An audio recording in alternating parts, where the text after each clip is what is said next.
ஒரு வீட்டில் நாய்க்குட்டி ஒன்றை எடுத்து வளர்த்து வந்தார்கள். அந்த நாய்க்குட்டி காகத்துடன் நட்பாக இருந்தது. ஒரு நாள் காகம் மிகவும் கவலையுடன் அமர்ந்திருந்தது. இதை கண்ட நாய்க்குட்டி காகத்திடம் சென்று, "என்ன காக்கையாரே, ஏன் ஒன்றும் பேசாமல் வருத்தமாக இருக்கிறீர்?" என்று கேட்டது. அதற்கு காகம், "மனிதர்கள் மற்ற பறவைகளை அன்புடன் வளர்க்கின்றார்கள். அவைகளின் செயல்களை பாராட்டுகின்றார்கள். ஆனால் என்னை வெறுத்து கல்லால் எறிந்து துரத்துகிறார்களே, ஏன்?" என்று கேட்டது காகம். "இதற்கு காரணம் உங்கள் தீய குணங்கள்தான். இதை நீங்கள் இல்லாது செய்தால் உங்களையும் அன்பாக நடத்துவார்கள்" என்றது நாய்க்குட்டி. "எங்களிடம் அப்படி என்ன தீய குணங்கள் உள்ளன? கடைமை, சுத்தம், இப்படி பல நல்ல குணங்களில் நாங்கள்தான் சிறந்தவர்கள்" என்று சொன்னது காகம். "உண்மைதான்" என்றது நாய்க்குட்டி.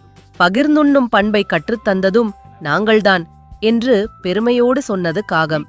"ஆமாம், அதுவும் உண்மைதான்" என்று மறுபடியும் சொன்னது நாய்க்குட்டி. "இப்படி நல்ல குணங்கள் எம்மிடம் இருந்தும் மற்ற பறவைகளுக்கு உள்ள மதிப்பு எங்களுக்கு இல்லையே, ஏன்? குயில் கூவும்போது அதன் இனிமையை இரசிக்கிறார்கள். மயிலாடும்போது அதை இரசித்து பாராட்டுகிறார்கள். கிளியை வீட்டில் வளர்த்து பேச கற்றுக் கொடுக்கிறார்கள். ஆனால் எவ்வளவோ நல்ல குணங்கள் இருந்தும் எம்மினத்தை கண்டாலே துரத்துகிறார்களே, ஏன்?" என்று மீண்டும் கேட்டது காகம்.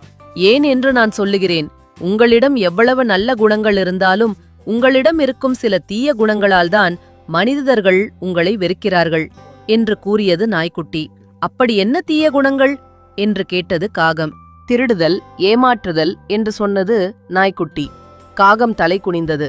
ஒருவரிடம் எவ்வளவு நல்ல பண்புகள் இருந்தாலும் அவரின் ஒரு சிறு தீய செயல் அவரின் அத்தனை நல்ல பண்புகளிலிருந்தும் மறைத்து அந்த தீய செயலே முன்னிற்கும்.